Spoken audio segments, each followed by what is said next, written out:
ICE went to Charlotte, North Carolina. Border Patrol and ICE agents are now working together.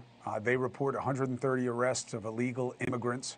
But just like in Chicago, the agents are being accused of going after the wrong people. Now, wrong doesn't mean, or shouldn't just mean, oh, these people aren't illegal, they don't have final orders of removal. It's what kinds of people are they going after? This is video of them breaking a 46-year-old person's car in Honduras. Later provided them his real ID, proving he's a U.S. citizen. So that was a mistake. So again, we have to ask, right operation, wrong execution. Let's ask this administration's Border Patrol Chief, Mike Banks. Mike, thank you for joining us. Thank you for having me on. Look, I say it every time. I've worked with CBP a ton. I have a lot of respect for the men and women who do that show. They have more of a connection to the areas and situations they're policing than a lot of law enforcement does. But the first thing you guys could do that will make this a lot easier to analyze is put out your data. We're always like hearing how many arrests and what kinds of people, but we never get to see it. We don't get to see the jackets. We don't get to see the proof. Why not? Well, just like with any investigation, right? People have the right to the presumption of innocent until found guilty, and so putting out that information would put the individuals at disadvantage both in court and in the court of public opinion. Fair point. However, if what you're doing is what Tom Homan tells me all the time, which is these people have final orders of removal, that's why they're on the list, then this isn't about questioning their right to due process. It's about why they had an order of final removal and why they were on your list. Why isn't that data you could put out? So, we'll get with ICE. This is ICE's data because we're making the arrest and assisting our agencies.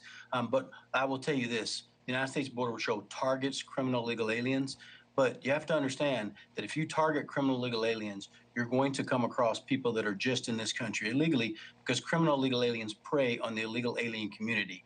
And just like any other police officer or any other law enforcement officer, if we see someone that's in this country illegally while searching for criminal illegal aliens, we have an oath and an obligation to make that arrest and put that person into the process.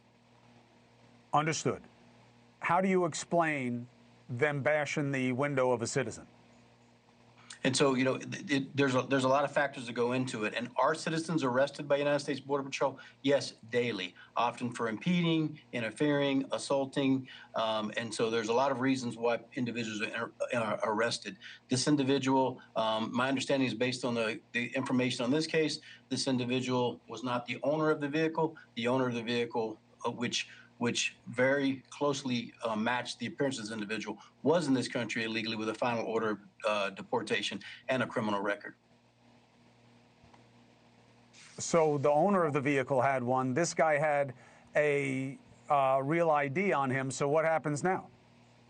Right. So in this case, the individual would be released, and we would provide him with documentation so that he could have his windshield repaired. Now, we keep hearing reports like this. Do you believe that there's hyper enforcement going on and that people are a little overzealous out there trying to catch people? So I do not believe that. And I'll give you a perfect example. Multiple arrests that were made over Charlotte over the last couple of days are all individuals that had extensive criminal history. And I can go down the list of a few of them if you'd like. These individuals were already in custody for things such as armed robbery, murder, selling of the drugs, and they're released into the city by these sanctuary cities and not turned over. If we really want to make the streets safer, what we need to do is focus on, once we have someone in custody that is a violent criminal or a criminal, simply turning them over to immigration would prevent us from having to go out into the streets and make that rearrest. Anytime you have to make an arrest, it puts both the law enforcement officers and the public in danger.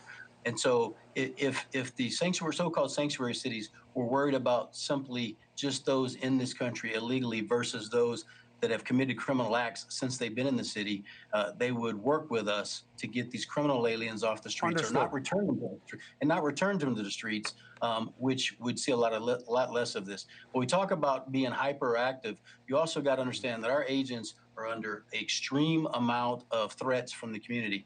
8,000% I increase on understand. threats against our agents, 1,000% increase in actual assaults on agents, all being perpetrated by misinformation.